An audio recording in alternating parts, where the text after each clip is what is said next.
50% provided for under the law. 3, enhanced domestic revenue mobilization to increase the revenue to GDP ratio to a target of 18% over the medium term.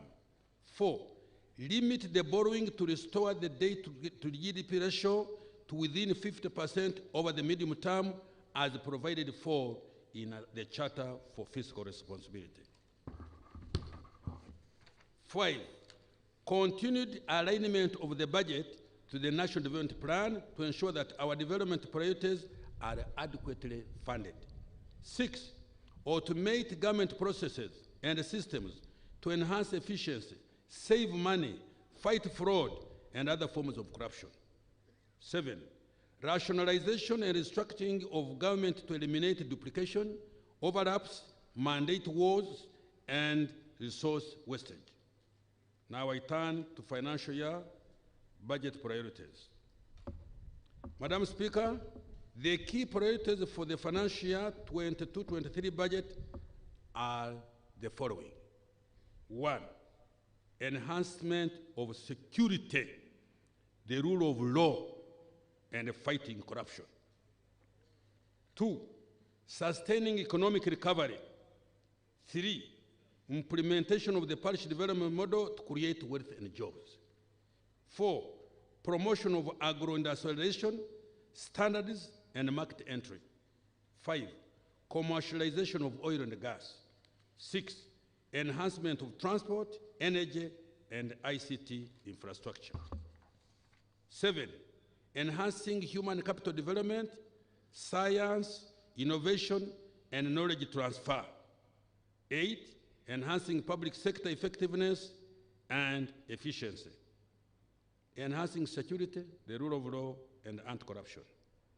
Madam Speaker, peace, security, and stability, as well as rule of law, are the bedrock of socio-economic transformation. We all know that.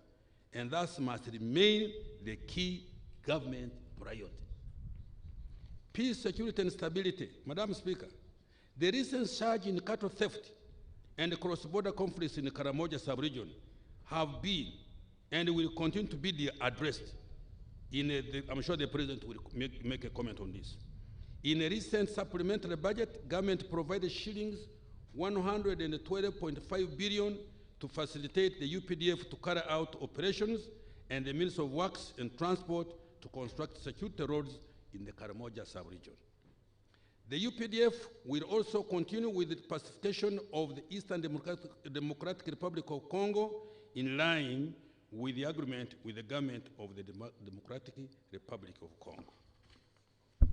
Madam Speaker, with respect to capacity and the well-being of our security forces, government will, in the medium term, embark on enhancement of pay for our gallant men and women in uniform.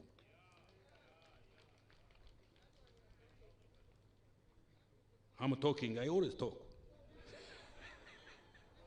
Madam Speaker, the construction of the military referral hospital in Mbuya is on schedule and within budget. Madam Speaker, in order to enhance surveillance and improve crime detection, the first phase of CCTV camera project was successfully implemented with installation of over 3,000 cameras countrywide. The second phase is now 95% complete and it targets all cities and the major highways. Madam Speaker, 3.987 trillion shillings has been provided for improvement of security and security infrastructure. Rule of law. Madam Speaker, in order to enhance the rule of law, the priority will be to improve the dispensation of justice for all. The judiciary will be supported to allow for speedy dispensation of justice and address the backlog of cases. In terms of systems that enhance the judicial process, the electronic court case management information system to improve case management is now functional in 7 court circuits within the greater Kampala metropolitan area. Additionally, the video conferencing system is operational in several courts across the country to roll out the electronic court case management information system and video conferencing system in addition to 10 courts will also commence next financial year. Madam Speaker, administration of justice will be strengthened with the recruitment of more judicial officers, the establishment of 2 regional courts of appeal in Gulu and Mbarara, and 2 high court circuits in Luero and Soroti. In addition, 3 chief magistrate courts in Albeton, Liantonde, Budaka, and 4 grade 1 magistrate courts in Karenga, Patongo, Abim, Kyankwanzi Dukes will also be established. Madam Speaker, in order to further improve the delivery of justice, the construction of the Supreme Court and the Court of Appeal building will be completed soon. In addition, the chief magistrate buildings in Hoima, Ruero, Masindi districts, among others, were rehabilitated during the ending financial year. Madam Speaker, over 78% of the population can now access a frontline service point within a 5-kilometer radius. District coverage of justice frontline service points has increased from 61.5% in 2017 to 74% in 2021. Anti-corruption. Madam Speaker, we continue to make progress in the fight against corruption. There was increased declaration of income, assets, and liabilities by leaders from 25,000 to 400,000 in 2021, with increase in the scope of public servants who are required to declare income, assets, and liabilities. This financial year, $3 billion has been recovered from corrupt leaders and public servants and deposited with the consolidated fund. We need more. Madam Speaker, to enhance the rule of law and to step up the fight against corruption, I have provided shillings 381.6 billion to the judiciary, shillings 95.0 billion for the Directorate of Public Prosecution, shillings 876.4 billion for the Uganda Police, and shillings 308.7 billion for the Uganda Prison Service. I have also allocated 79.4 billion for the Inspectorate of Government. Implementation of the parish development model. Madam Speaker and colleagues, in order to integrate the 5.5 million households currently working in the subsistence economy into the money economy and to proactively create wealth and jobs, the parish development model is going to be fully implemented in the coming financial year. Fully. Madam Speaker, in the financial year ending June 2022, 234 billion was provided for implementation of the PDM. More efforts have been focused on preparatory activities to prepare for full implementation of the model. These include recruitment of parish chiefs by all districts, data collection, verification of beneficiaries, establishment of circles, setting up of the PDM management unit in the Ministry of Local Government, and sensitization and mobilization, among others. Madam Speaker, next financial year, I provided a total of 1,059 Uganda shillings for full implementation of the model. Each of the 10,594 parishes in the country will receive 100 million as a revolving fund, earmarked for purchase of agricultural inputs by households still in subsistence.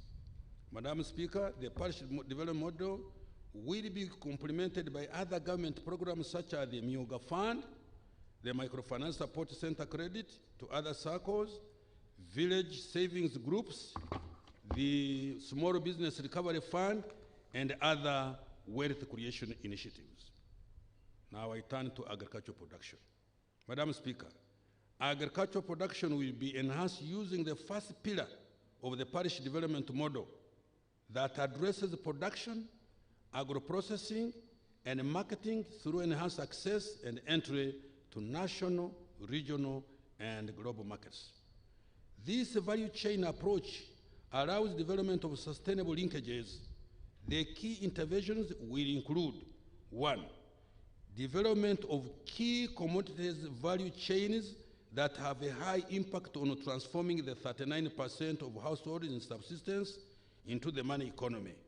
These include coffee, beef, dairy cattle, poultry, fish, piggery, fruits, food crops for intensive farming, the rest of enterprise including cassava, bananas, rice, Irish potatoes, millet, cotton, tea, cashew nuts, among others, will also be supported, but for relatively bigger farmers.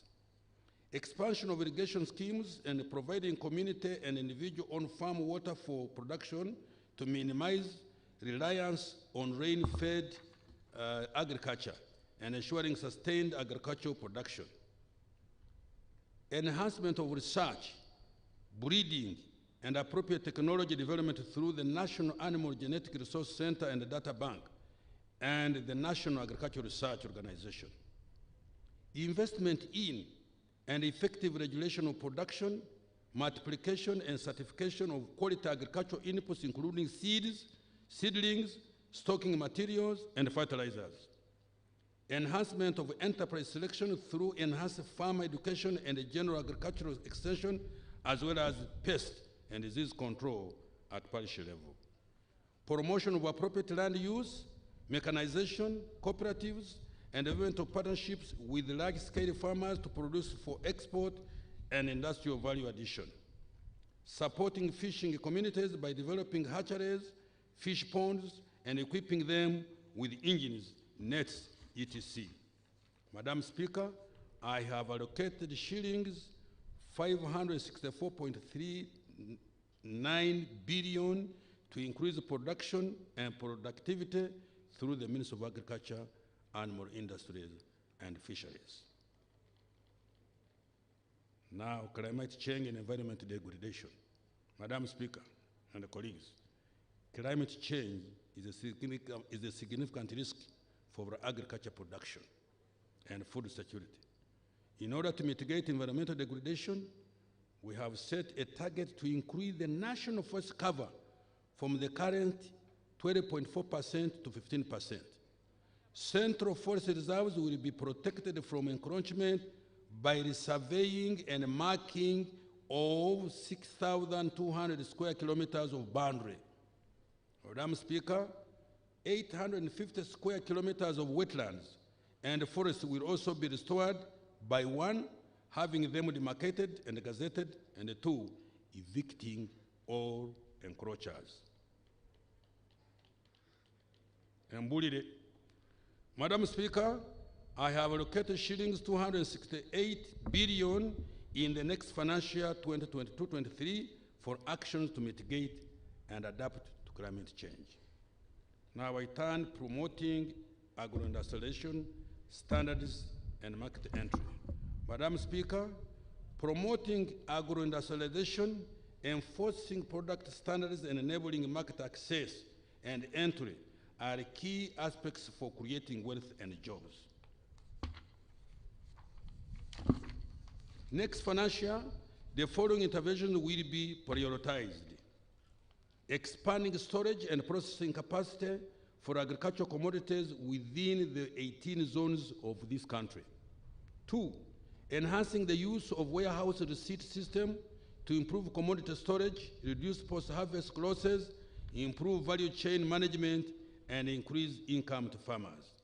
3, providing funds for private sector investment in key commodity agro-processing value chains through soft and patient debt from UDB and equity from UDC. 4, strengthening of standards for quality assurance to improve access to markets. 5, establishing a system for issuance and management of internationally recognized product barcodes, branding, packaging, and labeling of Uganda's products for visibility. 6, enhancing implementation of the export development strategy, including carrying out negotiations for access and entry to regional and international markets. 7, establishing fully serviced industrial parks. 8, promoting investment in strategic industries such as manufacture of pharmaceuticals, industrial sugar, starch, herbal extracts, and cotton-based medical sundries. 9, finalize the enactment of pending legal instruments, for example, the Competition Bill and the Consumer Protection Bill, anti-counterfeits and quality product laws. 10, developing a master plan for the Zombo Tea Factory and establishing enabling infrastructure including water and electricity. 11, expanding the Soroti Fruit Factory by installing additional processing equipment, supporting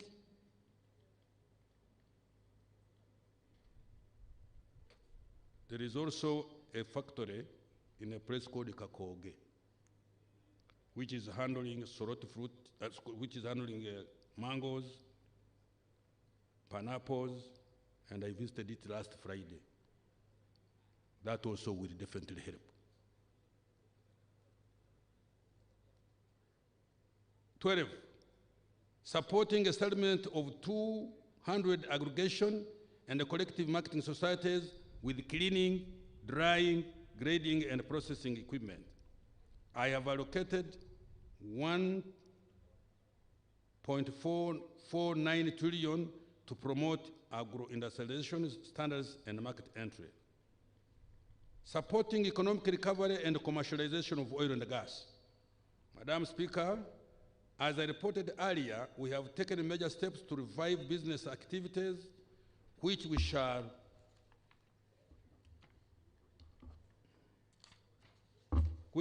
continue to do in the medium and in the following sectors. Tourism. Madam Speaker, tourism was severely affected by the COVID-19 pandemic. The good news is that the sector is recovering very fast. Government shall support the sector to return to its pre-pandemic levels and beyond by prioritizing the following interventions.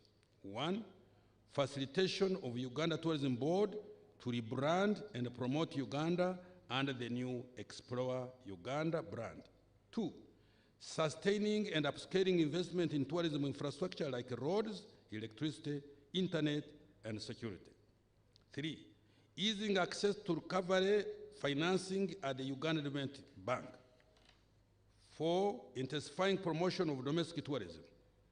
Madam Speaker, I have provided tourism activities with shillings 194.7 billion to complement private sector investment and support its recovery. Commercialization of oil and gas.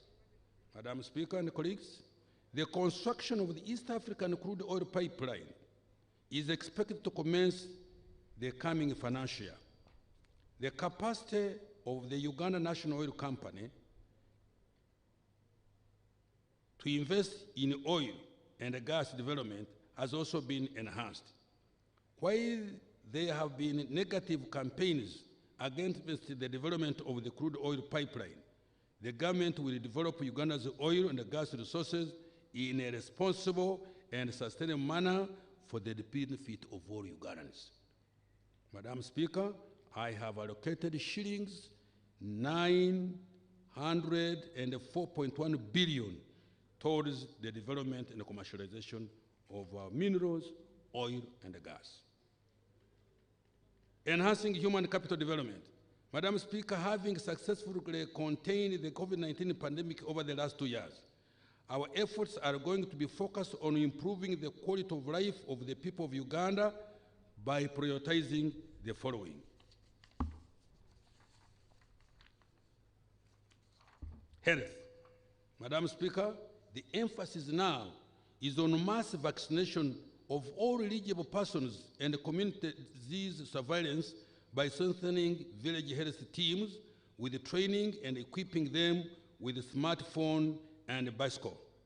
Additional health assistants and surveillance officers will be recruited to support the VHTs. Madam Speaker, the development of health infrastructure nationwide will continue.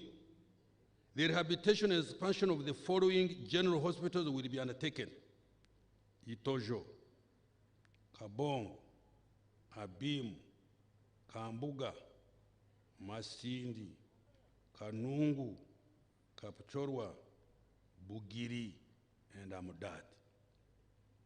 In addition, 43 health centers, 2 will be upgraded to health center 3s, and 17 new health center 3s will be built in sub-counties without health facilities of such health facilities. 75 staff houses will also be built in the Karamoja region.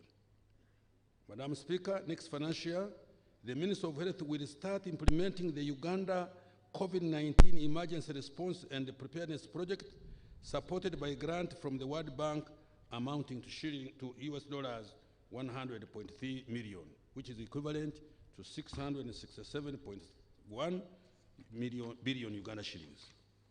This grant will finance the rapid detection, prevention, and quick responses to threats posed by COVID-19 pandemic. It will also finance the strengthening of national systems for public health preparedness. Madam Speaker and colleagues, the construction and equipping of a modern health facility will commence in the coming financial year to be located in Naguru. This US $70 million facility will be funded by the Arab Bank for Economic Development in Africa, BADEA, the Saudi Fund for Development, SDF, and the OPEC Fund for International Development, OPEC Fund. Madam Speaker, I have allocated a total of $3.722 trillion for healthcare delivery in financial year 22-23. Now I go to water. Madam Speaker, national safe water coverage now stands at 69.8%, with the coverage in rural areas at 68% and 71.6% in the urban areas. Our target is to increase safe water coverage to 81% over the medium term. Madam Speaker, during financial year 21-22, the following major water projects were implemented. 1, 5 medium-scale irrigation schemes in Ngenge, that is in Kwen district, Ruwenga-Aju in Kabarole district, Tochi in Oyam district, Mubukutu in Kasese district, and Doho 2 in Butaleja district. 106 small-scale irrigation schemes in the districts of Bugiri, Bukedia, Tororo, Iganga, Mbale, Kapchorwa, Pakwach, and many others. 3, substantial completion of Katosi water treatment plant, which will produce 160 million liters of water per day. 4, upgrading of Kapeka water supply system to 5 million liters per day, double the current capacity. 5, rehabilitation and expansion of the Sembabule water supply project. This plant is now able to produce 30 million liters per day. Madam Speaker, the following water projects which are ongoing will continue to be implemented. 1, construction of 80-kilometer water supply infrastructure from River Nile to serve 484,000 people in Acholi and Lango sub-region. 2, constructing water infrastructure from River Kagera to serve an additional 75,000 people in Isingiro, Mbarara, and Masaka sub-regions. The Wakiso wastewater and sanitation project, that's number 3. Number 4, the rehabilitation and expansion of Mbale water supply scheme. Number 5, construction of wastewater treatment plant targeting Kirudu Hospital. Madam Speaker, I have allocated shillings 1.027 trillion towards the water and environmental sub-program. Now I turn to education. Madam Speaker, education is a key opportunity equalizer for human beings. During the COVID-19 induced lockdown period, many teachers abandoned the profession and classrooms got dilapidated in several institutions. But now efforts have started to revamp the education sector. Priority will be put on improving the quality of education to enhance learning outcomes. The following will be undertaken. 1, staffing gaps will be filled in primary and secondary schools. 2, training of teachers and instructors on the new abridged curriculum will continue, and the lower secondary curriculum will be rolled out. 3, continuous assessment will be fully rolled out. 4, inspections across all learning institutions will be strengthened using teacher education and learning assessment system. 5, operationalization of the Moroto Constituent College of Agriculture, Mountains of the Moon, Busoga University will take effect. Consultation to operationalize Bunyoro University will commence next financial year 23-24. 6, construction and equipping of 2 unit laboratories in 21 secondary schools currently without any, in line with the science, technology, engineering, and maths policy. And 7, the construction, upgrading, and equipping of vocational education centers of excellence in Bushenyi, Lira, Ergon Technical Institution will be completed. Madam Speaker, I have allocated 4.14 trillion towards the education and skilling sub-program. Science and innovation. Madam Speaker, we are developing 3 prospective COVID-19 vaccines which are undergoing in animal trials. Human trials will commence next financial year. In addition, clinical trials for COVID-19 treatment for viral respiratory diseases are also ongoing. Next financial year, research into medicine development will be expanded to cancer, diabetes, sickle cell anemia, and malaria. Madam Speaker, in September this year, Uganda will launch into the lower Earth orbit its first ever satellite from the International Space Station in collaboration with the USA National Aeronautic and Space Administration, NASA. A ground station at Impoma, Mukono, will receive data from the satellite. The data from this satellite will be used for meteorological, environmental monitoring, urban planning, mineral exploration, and disaster management, among others. Madam Speaker, I have allocated shillings 274.4 billion towards advancing innovation and technological development in this country. Enhancing transport and the power infrastructure. Madam Speaker, the following achievements have been recorded in transport infrastructure development. 1, construction and upgrading of 20 national roads covering a total distance of 1,437 kilometers has been done.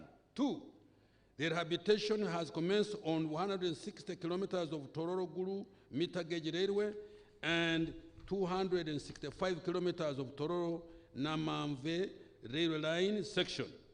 The procurement of locomotives is ongoing. 3, continuation with the compensation and acquisition of right-of-way for the Kampala-Malaba standard gauge railway will continue. 4, the rehabilitation of the Entebbe International Airport stands at 75% completion, and the Kabale International Airport is at 72%. 5, maintenance of 5,200 kilometers of paved and 15,350 kilometers of unpaved national and city roads, and 21,631 kilometers of unpaved local government and community roads has been undertaken. Madam Speaker, next financial year, the following interventions in transport infrastructure will be implemented. 1, construction of 400 kilometers equivalent of roads to bitumen standards, rehabilitation, construction of 200 kilometers equivalent, and construction of 30 bridges on the national roads network. 2, rehabilitation of 922 kilometers of district roads and 126 kilometers of local government roads. 3, we shall continue with the development of the Bukasa Inland Port. 4, we shall commence Uganda Airlines flights to London and China. Madam Speaker, I have allocated shillings 4.3 trillion next financial year for the transport infrastructure development and maintenance. Power infrastructure, Madam Speaker.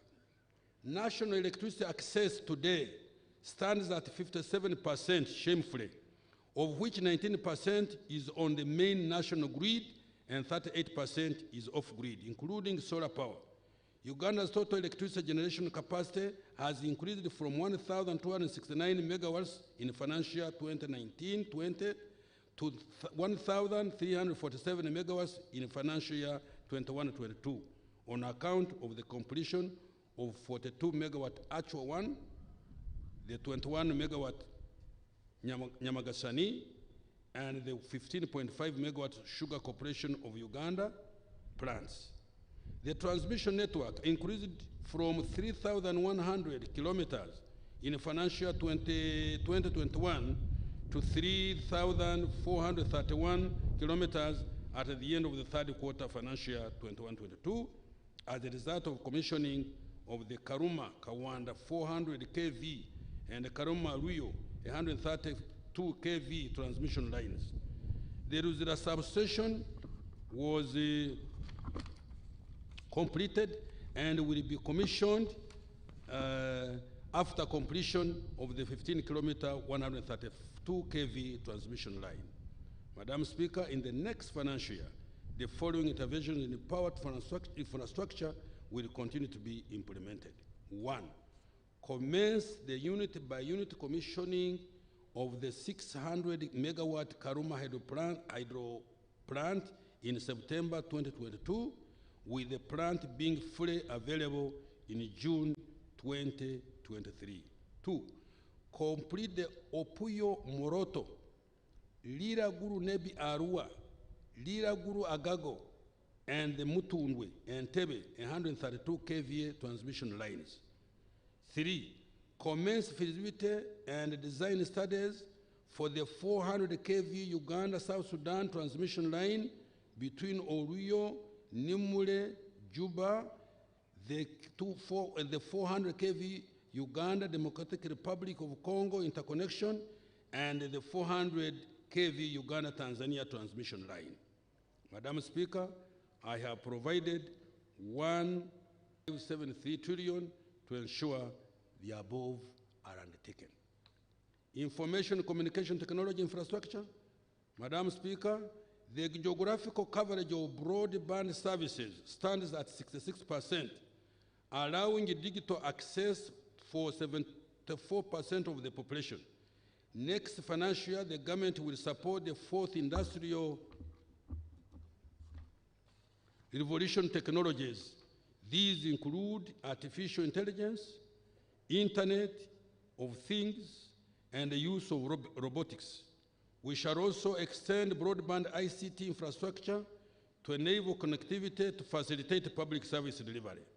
Madam Speaker, I have allocated 124.2 billion towards digitization. Enhancing public sector effectiveness and efficiency. Madam Speaker, public sector effectiveness and efficiency will be improved through the following measures. 1, continued rationalization of government and public expenditure. 2, automation of government businesses and service delivery. This includes e-procurement, the Parish Development Model Information System, government asset management, education, information management, electronic document management, integrated health management information system, e-payment gateway, and the e-post digital platform. We shall also, 3, we shall also embark on decongesting the Citizenship and Immigration Office in Kampala by establishing centers in the Kampala Capital City divisions, commencing with the Nakawa division. 4, the salaries of medical workers, scientists, and science teachers have been enhanced. Very big. In addition, I think I'll repeat this one. The salaries of medical workers, scientists, and science teachers have been enhanced.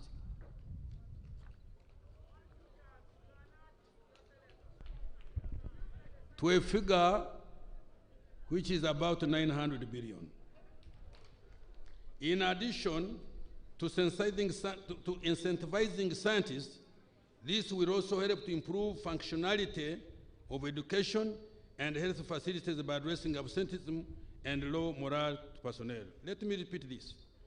In addition to incentivizing scientists, this will also help to improve functionality of education and health facilities by addressing absenteeism and low morale of personnel. Madam Speaker, to enhance the decentralization policy, a total of shillings 5.1 trillion has been provided as directive financing to local governments. Fiscal framework and the financing strategy for financial year 22-23. Madam Speaker, the financial year 22-23 budget priorities I have just elaborated will be financed from the following sources. 1, enhanced domestic revenue mobilization. 2, external financing in the form of loans and grants from our development partners and private creditors. 3, public-private partnerships that mobilize the private sector financing for public projects. The resource envelope for financial year 22-23, Madam Speaker and colleagues, the resource envelope for financial year 22-23 amounts to shillings 130.7 billion or 48.13 trillion, and is comprised of both domestic and external resources as detailed below. Domestic revenue amounts to 30,797.3 billion, of which 23,754.9 billion will be tax revenue, and 1,795.9 billion will be non-tax revenue. Domestic borrowing amounts to 5,007.9 billion. Budget support accounts for shillings 2,609.2 billion. External financing for projects amounting to shillings 6,716 billion, of which shillings 4,625.7 billion is from loans, and shillings 2,990.5 billion is from grants. Appropriation in aid collected by local governments amounts to shillings 238.5 billion, and domestic debt refinancing will amount to shillings 8,008 billion. Madam Speaker, total expenditure will be shillings 48,130.7 billion, or put it 48.13 trillion. Excluding domestic debt refinancing and appropriation in aid, it amounts to 39,884.2 billion, of which wages and salaries is 6,366.9 billion. Interest payments is shillings 4,691.9 billion. Non-wage recurrent expenditure is shillings 14,254.4 billion, and development expenditure is shillings 14,565.9 billion. Tax measures for the financial year 2022-23. Madam Speaker, no new taxes will be introduced in financial year 22-23. I heard people disputing this, and I'm repeating it. I think this is the 5th time. Let me read it again. No new taxes will be introduced in the financial year 22-23. We will achieve revenue targets by improving the efficiency in tax collection and enhancing compliance to the tax laws. The capacity of the Uganda Revenue Authority will be enhanced by recruiting and training staff, deploying appropriate equipment and ICT to enforce tax laws. Madam Speaker, I wish to report that Parliament has made amendments to the various tax laws intended to simplify the laws, clarify previously ambiguous provisions, and close loopholes that may lead to revenue leakage, but not increasing taxes. Madam Speaker, the amendments that have been made are the Income Tax Act, Value Added Tax, the Stamp Duty Act, and the Tax Procedures Act. I will now highlight the major amendments. Income tax. Madam Speaker, the corporate income tax exemption for Jagali hydropower project has been extended for 1 year up to 30th June 2023 in order not to increase electricity tariffs for power that the project will generate.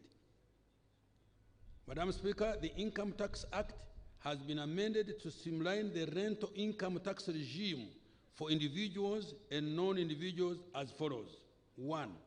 Introduce a zero rental income tax rate for individuals that earn annual rental income not exceeding 2,820,000 shillings and a rate of 20% of rental income exceeding that amount. 2. For rental business, introduce a 30% rental income tax rate on rental income with expenses capped to 50% for each year of income.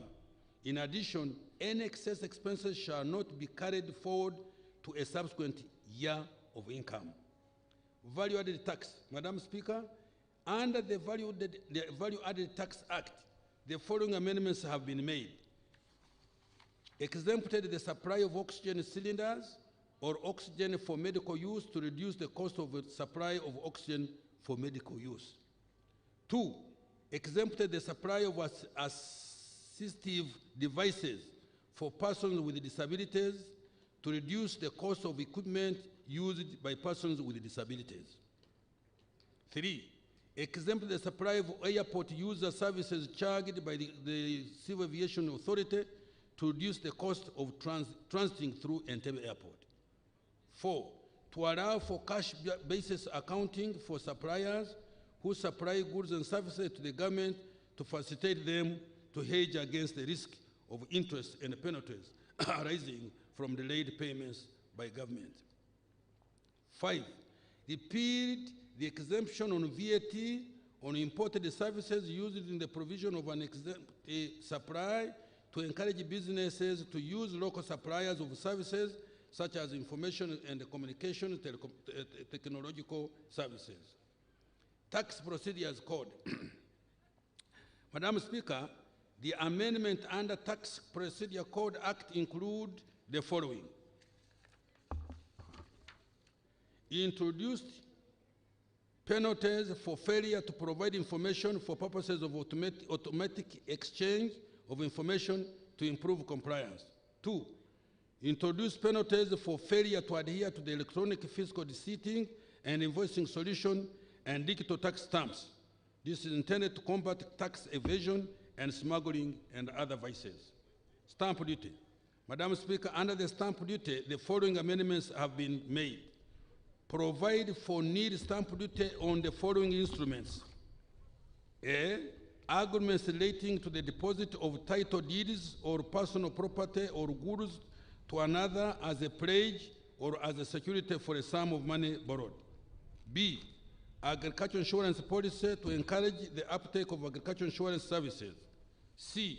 Security bond or mortgage deed executed by way of security for the due execution of an office or to account for money or other property received by virtue of a security bond or mortgage deed executed by surety for to secure a loan or a credit facility. Clarification of the rate of shillings 15,000 applicable on transmission of property from the administrator to an estate of the beneficiary. Excise duty. Madam Speaker, Under the Excise Duty Act, the government has undertaken the following amendments. 1. Clarification of clarification of the definitions of various products that attract excise duty, such as spirits and juices, to enhance taxpayer compliance. 2. Reduce excise duty applicable on opaque beer and fermented beverages made from locally sourced raw materials to 12% or 150 shillings per liter, whichever is higher. This is intended to promote value addition and the use of locally sourced raw materials. The mid-term financing strategy. Madam Speaker, the financing of the budget will be generated from implementation of the following revenue and public debt measures. Domestic revenue mobilization. Madam Speaker, the objective of government in financial 22-23 is to increase revenue by 0.8% of GDP. The major assumptions that underpin this goal are expected increase in taxable income activities, gains from revenue enhancement measures, and 3, increased employment and aggregate demand for goods and services arising from the full reopening of the economy. Public investment financing strategy. Madam Speaker, the government will implement the public investment financing strategy starting next financial year to achieve the following objectives. 1, improve alignment of sustainable financing options to government programs and projects. 2, minimize the cost and risk exposure of financing modalities. 3, ensure prudent loans acquisition to avoid debt accumulation in a short period and timely disbursement of loan funds. 4, long-term fiscal sustainability. 5, increase financing from traditional and other innovative resources to meet the development financial requirements. And 6, provide a framework for partnership with the private sector in the implementation and financing of public investment programs. Public debt management. Madam Speaker, as at the end of December 2021, Uganda's total public debt stock stood at shillings 73.5 trillion, equivalent to US dollars 20.7 billion, of which external debt amounted to shillings 45.7 trillion, equivalent to US dollars 20.5 billion, and domestic debt amounted to shillings 27.77 trillion, equivalent to US dollars 7.84 billion. This represents a nominal debt to GDP ratio of 49.7%. The rise in debt stock was mainly on account of need to support the economy and preserve the welfare of households as a result of COVID-19 and other external and domestic shocks. Debt was also used to finance the shortfalls in domestic revenue. Madam Speaker, the government is implementing the following measures to ensure long-term public debt sustainability. 1, reduce the level of domestic borrowing over the medium term to an average of 2.2% of GDP per year. This ratio will be reduced further to a policy target of 1.0% of GDP over the long term. 2. Implement the public investment financing strategy. This strategy will ensure alignment of suitable financing modalities with the nature of government programs and projects. 3. Implement the financial year 22-23 borrowing strategy, which is consistent with our medium-term debt management strategy to avoid risks associated with unsustainable debt. 4. Borrow largely on favorable terms and for projects that enhance productivity of the economy. 5. Sequencing new projects in a manner that makes the government service its debt obligations without the risk of default. This means the government will only mobilize debt financing for ready projects and will cancel projects with poor performance. I will repeat this. This means the government will only mobilize debt financing for ready projects and will cancel projects with poor performance. 6. Increase domestic revenue by implementing the domestic revenue mobilization strategy. Now, conclusion. Conclusion. Madam Speaker and colleagues, the budget for the next financial year presents a set of strategic choices and the government's commitment to stimulate economic recovery, enhance productivity and competitiveness of enterprises, and most importantly, wealth creation and jobs for the ordinary Ugandans. Substantial resources have been earmarked for the implementation of the parish development model. This model will be a vehicle of socio-economic transformation at the parish level and the monetization of Uganda's economy. Successful implementation of the parish development model ushers in a mass socio-economic transformation movement in our society with better sustained outcomes. I therefore urge all leaders and Ugandans to ensure that these resources are effectively used to bring about the desired change. I repeat this. I therefore urge all the leaders at whatever level and whatever sector and Ugandans to ensure that these resources are effectively used to bring about the desired change. It will really be a very big shame to hear that this money we are sending down for the parish development model, some money has gone to some cham. Very shameful. Please, this is our country. We should stand firm. There's nobody who is going to come to help you when we cannot help ourselves. When we get resources, let those resources go for the purpose for which they have been given.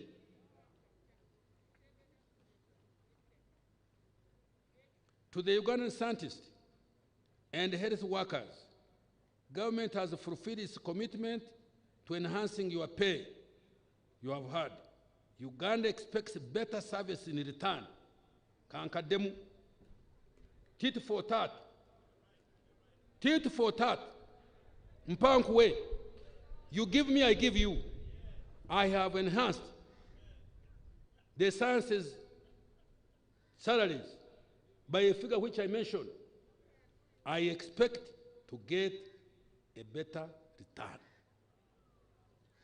To the micro, small and medium enterprises, I implore you to take advantage of the economic recovery programs and the opportunities that come with petroleum and other public infrastructure investment to re-strategize, recover your business, recovery programs and the opportunities that come with petroleum and other public infrastructure investments to re-strategize, recover your businesses, expand, and formalize. This way, you will be able to benefit more from the now bigger East African community market and create decent and better paying jobs for our children. For our who?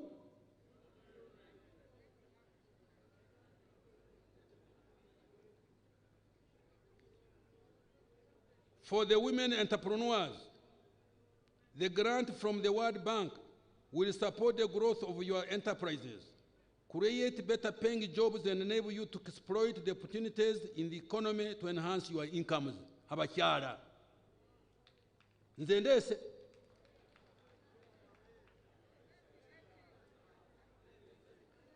For me to be happy and to believe that you have responded, you must be productive. You must be productive, more wealth, and more bigger business, both internally and externally, and you give me taxes so that I don't have to go to borrow and be abused as an old man, that what have you come here, go back to Uganda. This has happened to me in one case. Madam Speaker, I dedicate this budget to delivering the Ugandan household still in the subsistence to the money economy. I thank all of you for listening to me, and may good Lord keep you in good health so that we see this Uganda becoming a much better place for everybody to live in. Thank you.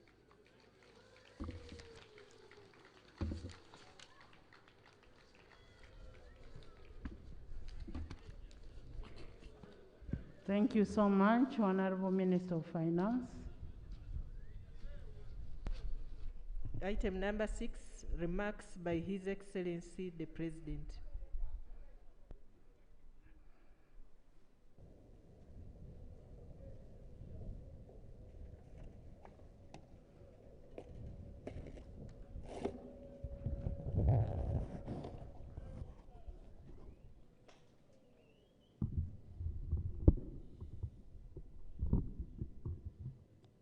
Her Excellency the Vice President, the Right Honorable Speaker, His Lordship the Chief Justice, all the other leaders, and honorable members of Parliament. You have heard the speech by the Minister. It is clear enough. I just want to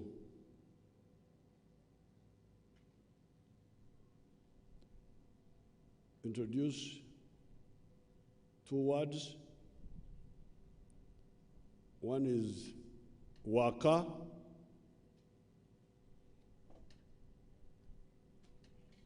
and those who speak our actual language know that waka, wake,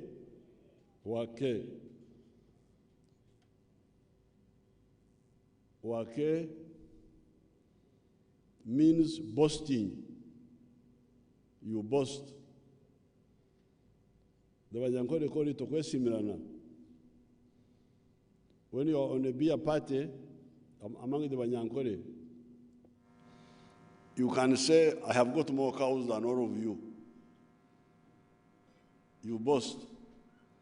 And with the Banyankore, they just laugh. They don't take offense.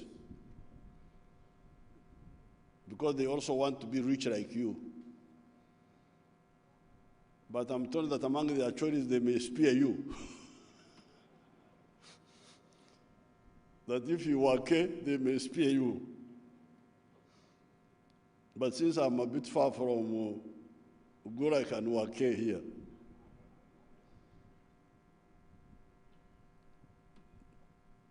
and the other one is Poko Marom. Poko Marom. That is okugabula bulungi, to distribute food well or fairly. In Acholi, we call it Poko Marom.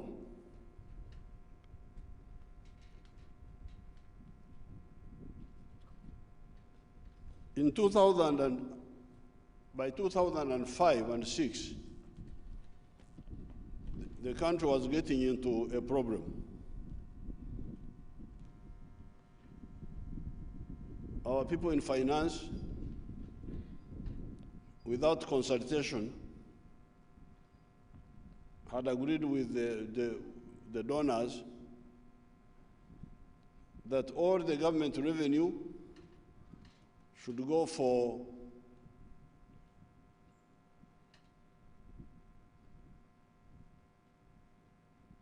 expenditure of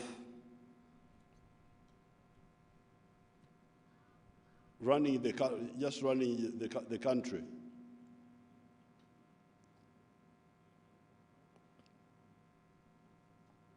Salaries and so on. And that what they call recurrent expenditure. And that the development budget will only be supported by the donors. I didn't know this. They didn't consult me, but that's what they had agreed. And you remember by 2005, we had a big shortage of electricity. That's when load shedding started. After the elections, 2006, I called a conference of the cabinet, but also the NRM caucus. And I said, you people, I cannot accept this. We must budget for both the recurrent and the development budget. And we agreed. That's when we put more money on the roads and more money on electricity, apart from whatever we are putting on education and health and water. Now, I was checking the results of that decision, which was Poko Marom. If you go on the roads, I have the whole list here.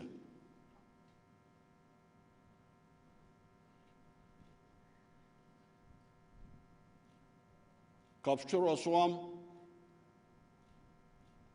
there was government funding there, together with some other funds. Bulima Kaboya, government funding there with others. Nyakaishta Kazo,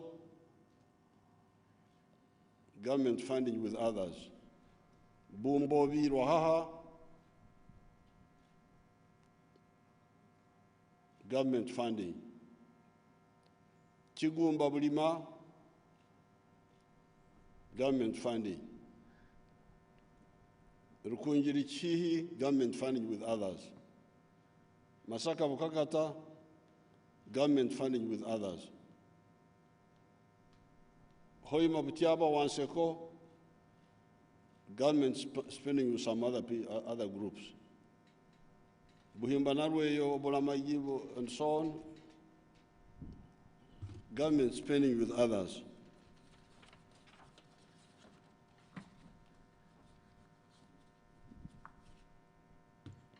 Masind Park, Paraburisa, government funding with others. Hoha, Nyairongo, Charusesa, Butore, Kabare, Kizaramfumbi, government funding with others. Atiak, Laropi, government funding with others. Kampala Northern Bypass, government funding with others. Kampala Gayaza Zirobwe, government funding alone, nobody else. Just government money. Matugasemto, government funding alone.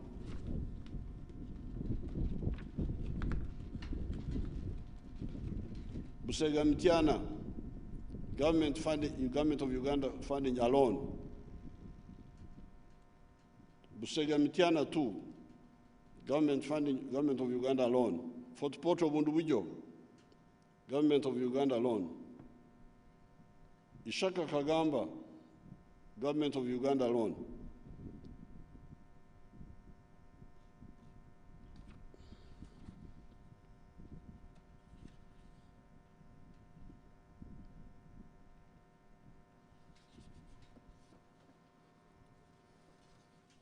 Mubende Kakumiro Kagadi, government of Uganda alone.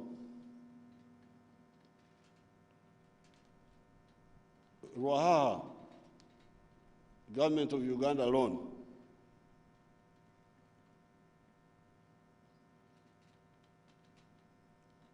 Moroto, Aksim, government of Uganda alone. Sorot Katakwi, government of Uganda alone. Rushwere, that's near my home, government of Uganda alone. Kashenyi Mitoma, Kitabi, government of Uganda alone. Kitara Gerenge, government of Uganda alone. Mbarra Municipality Roads, government of Uganda alone. Mpigi Town Roads, government of Uganda alone. Chira Matuga, government of Uganda alone. This one is ongoing. Moroto Roktenyara, Government of Uganda loan.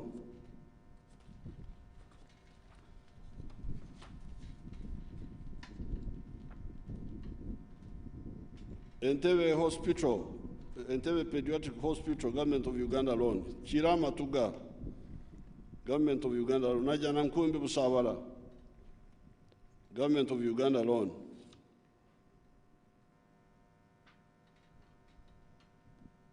And so on. The list is so long.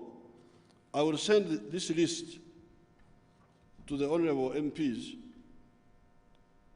so that you can see. This was now new construction, constructing new roads or reconstructing old ones. But there is rehabilitation. Mitiana Mbende, Government of Uganda loan. Katunguru Kasese, Government of Uganda loan. Soroti Dokoro, Lira, Kamdin, World Bank and Government of Uganda. Tororo Mbare Soroti, World Bank, Government of Uganda.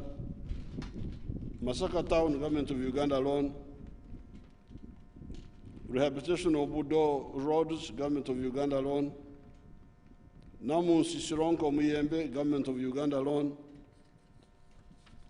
And so on. I will send you this document. Rehabilitation of Nakalama, Tirinyi Mbare, Government of Uganda loan. Fort Portal Hima, Government of Uganda loan. Mukono Karagi Kayunga Bukoloto, Njeru, Government of Uganda loan.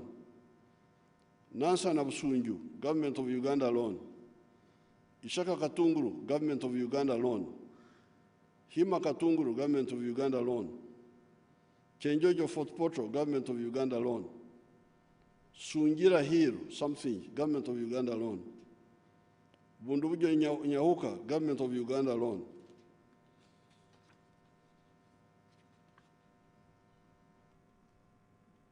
Mvara Idiofe, this is in Arua, Government of Uganda loan. Iganga Kariro, Government of Uganda loan. Pakwachi Nebi, Government of Uganda loan. Kamdin Gulu, Government of Uganda loan. Chiriandongo Karuma Kamdin, Government of Uganda loan. Jinja Kamuri, Government of Uganda loan. Mbare Soroti, Government of Uganda loan. Tororo Mbare, Government of Uganda loan. Kawempe Kafu, Chiriandongo, Government of Uganda loan, and so on. This is now the roads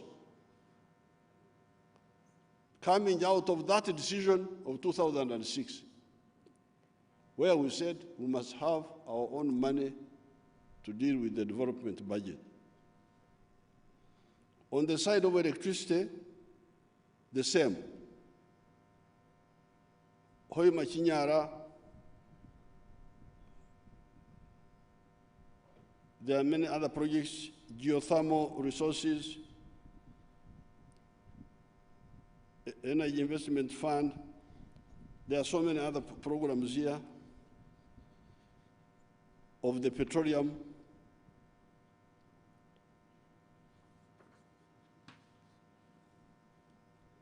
So many projects, nuclear energy, and so on. But I just want the lines which people can easily see.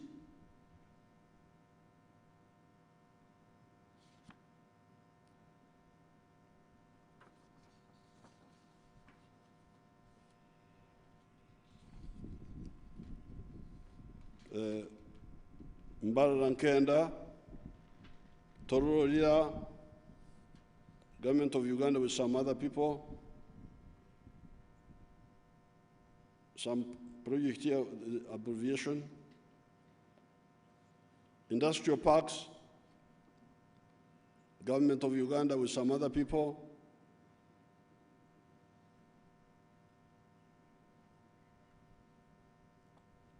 Opuyo, Moroto, Government of Uganda with some other people.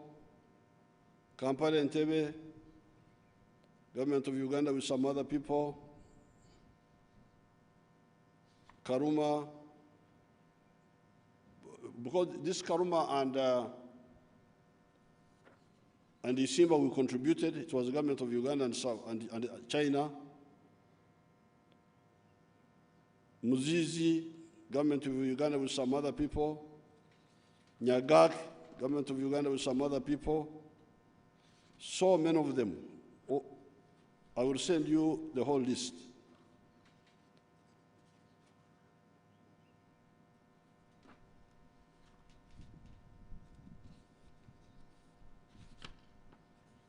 So, the point I'm making here is that the Poko, Marong, the Okugaburo Bulungi, this money has made so much impact. And on the area of science and technology, we have built the Chira motors. We are working on putting a satellite in space with our own money. The pathogen economy, the vaccines, which I hear you attacking Musenera about. I will come back and defend Musenera and people will hide somewhere.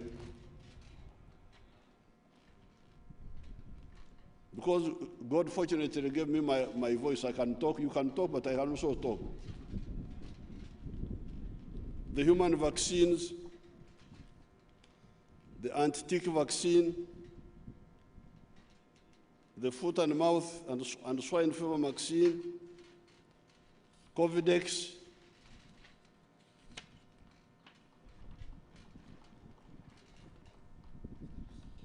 digital electronics and automation, all these are funded by the government of Uganda, either wholly or partially. So this shows you, that's why I thought I should do. Wake, is it Wake? Yeah, I thought I should come here and really boast. Say, you see, didn't I tell you? And because of these measures, you had in the speech of the minister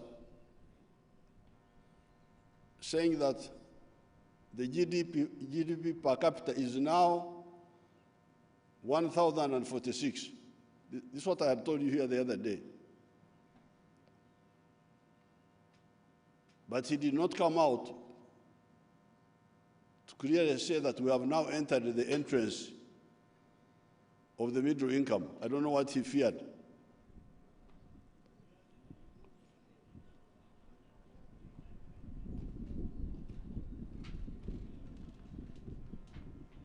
I don't know whether he feared that we may enter in the entrance and then go back. I don't know what he feared.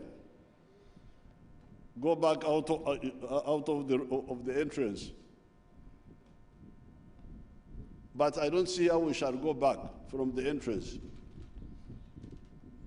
Because the entry point is 1,000. Some say 36, some say 39. These people can tell you the exact figure. So these steps are a result of the deliberate, as the minister said in his speech, are a result of deliberate steps. Some of the deliberate steps we take, but others, we don't take them and waste a lot of time. If I had not insisted in 2006 to put this man on the roads, I don't know where Uganda would be, and electricity. I remember, for instance, the line from Konakilak to Patongo, to Karongo, and maybe Abim. The Swedish had promised us to do it. But last minute they said, no, we can't do it because there is war, there is what? That's when we said, no, we shall use our own money and do it. And we did not only take the line to Patongo and Kalongo and Abim, but we went even further to the Ramos and so on. So therefore, I really want to advise the political leaders to know that Poko, Marom, has positive consequences. Now, in my up-country tour, I've discovered one problem which I've been talking about, but not insisting, because that's my way of working. I don't want to force people to do what I think. I would rather persuade them.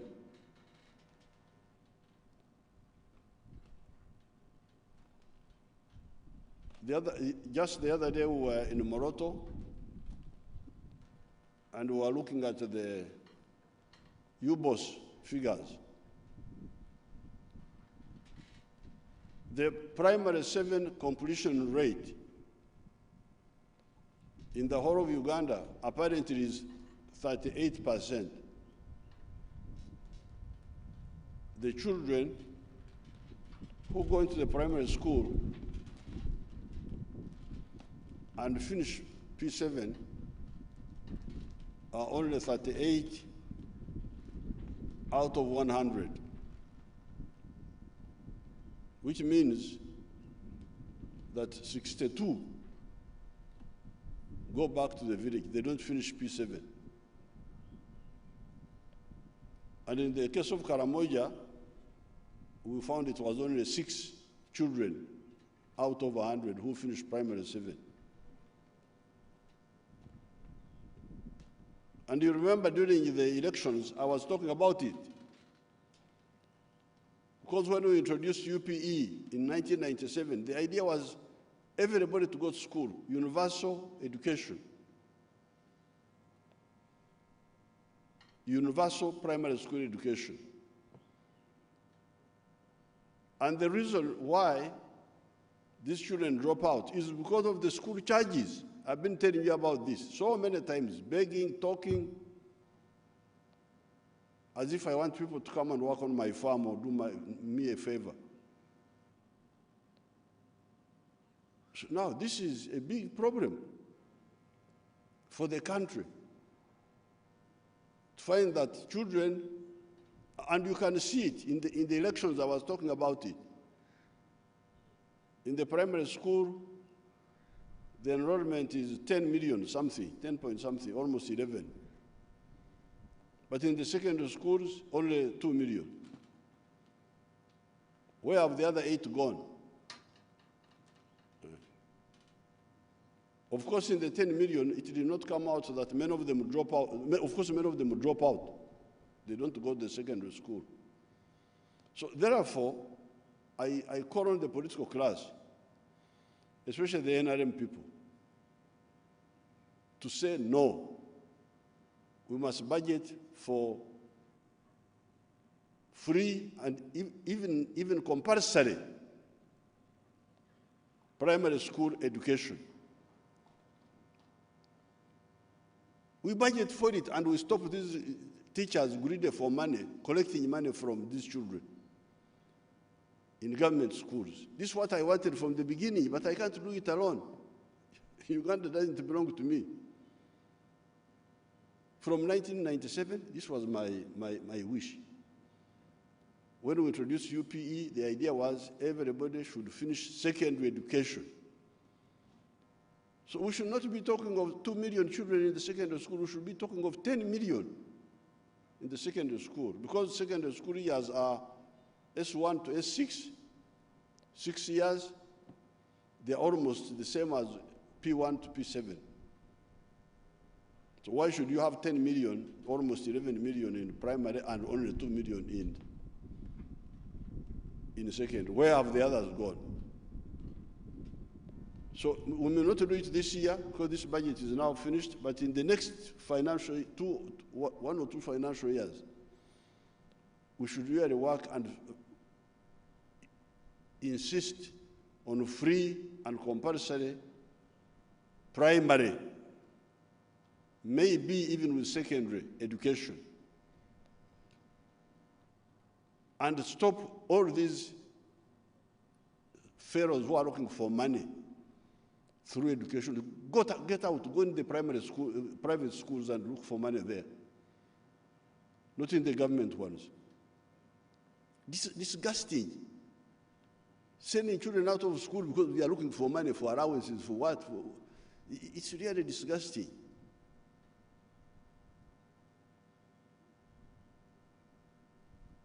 Now, the other big issue, because people talk of problems, but me, I really, many of them, I'm used to problems. And when I see what you call problems, I say, Bambi, these ones don't know what problems look like. I feel very sorry. But for me, the real problem for Uganda and Africa is lack of food. If there is no food, no mhogo.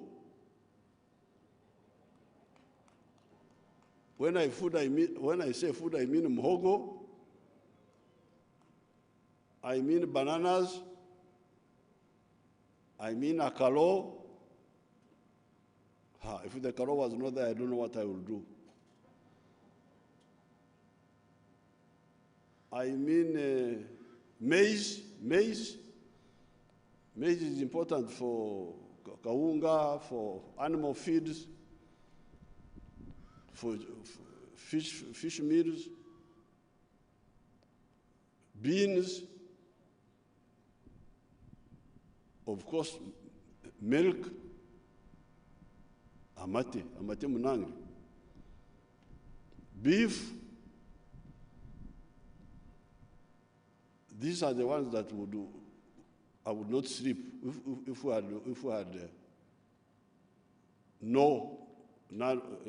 none or very little of these.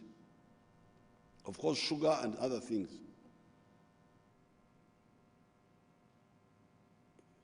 If spaghetti doesn't come, those who eat spaghetti, I don't know how they do it. You try to put it in their mouth, it is refusing coming.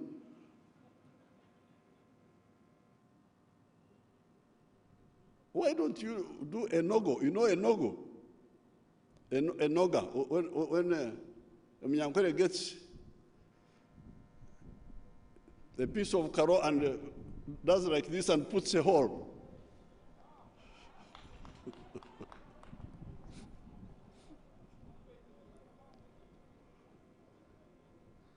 What do they call it in Luo? This one, Omona is a former Luo, he doesn't know anything. Somebody help me, please. I'm behaving unparliamentary. Very sorry, very sorry. In Parliament, they don't really say. I will find out and tell you next time. So, as long as Uganda is producing enough food, there is no problem we cannot solve.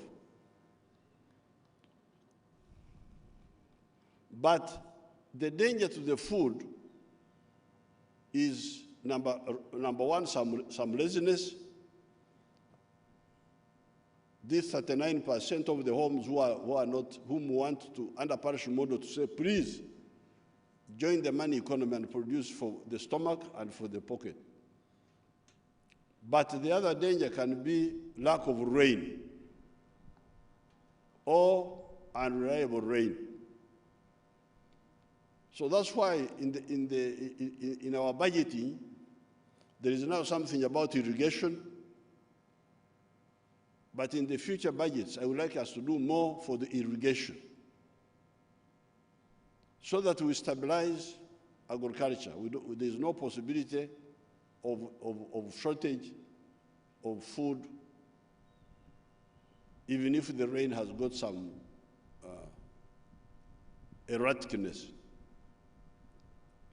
But irrigation means water. So we go to the environment. to the environment. So please, all of us must tell these people, especially the ones, the old problem of the wetlands, which was created by the British, was in Busoga and in Bukedi and in Kigezi, where they misled our people to go in the wetlands, thinking that that is a good thing to do. These ones, I have a program to get them out by compensating them because they were misled. They didn't do it themselves, they were misled by the government. But in the other areas, the people who are going to the wetlands are going there by themselves and against our appeals. And I demand that all these people get out of the wetlands unconditionally. We don't have to negotiate because they knew it was not right, they insist. Even here in Kampala, I see some of them encroaching a little bit in Rubiji swamp and these other swamps. So therefore, once we bring back our water, because 20% of Uganda is under fresh water, we are so lucky,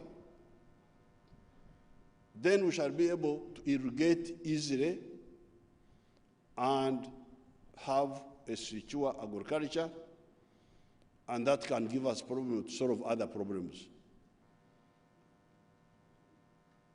If there is a shortage of cooking oil from Malaysia, we can easily replace it. In fact, people have come up. Very soon we shall be exporting that cooking oil instead of importing from Malaysia. So many people are involved with sunflower, with simsim, with palm oil. Very, very soon you will see that Uganda will be a big exporter. The only problem we may not easily solve is the problem of wheat, because we don't have, in Kapchora they try to grow wheat, but I don't think the land is enough.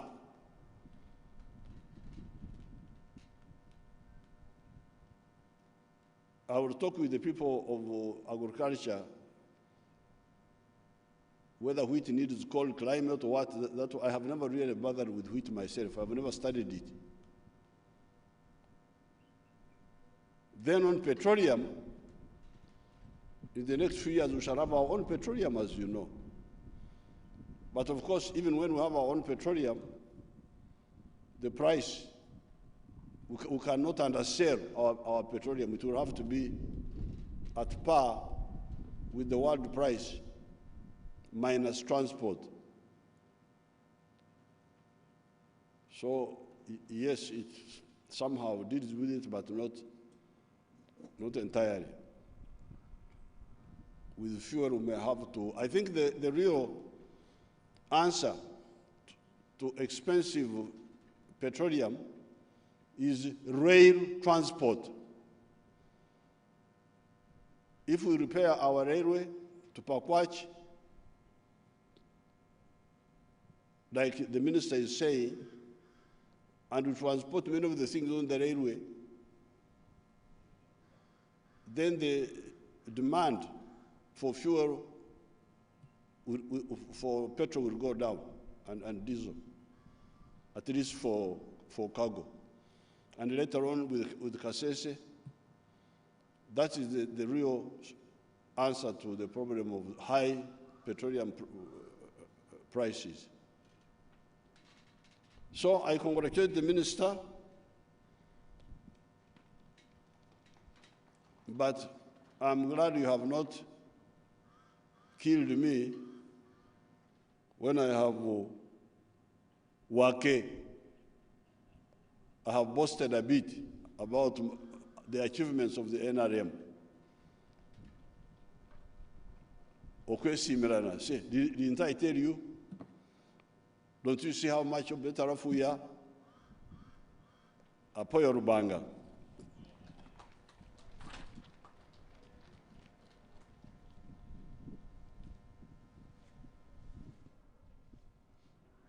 Thank you so much, Your Excellency, for laying down the various projects and the programs that you intend to implement during the financial year 2022-2023.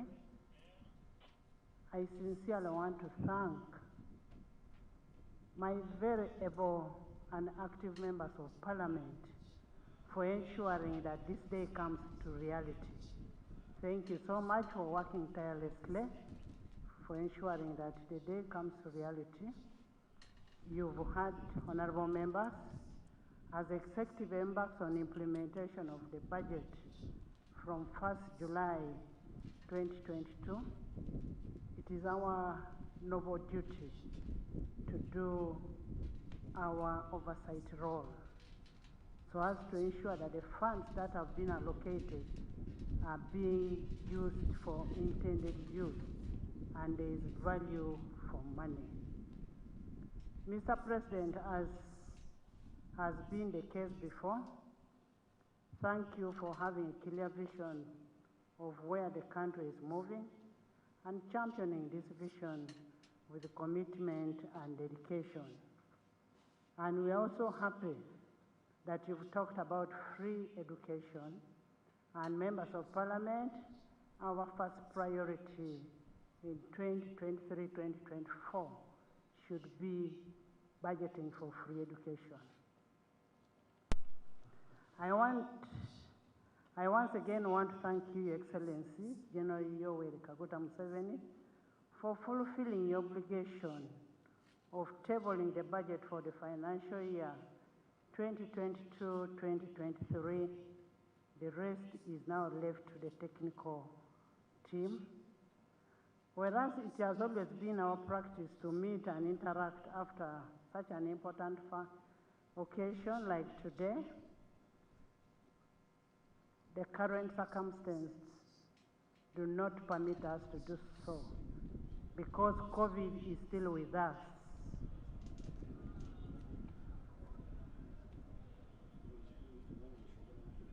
COVID is still with us.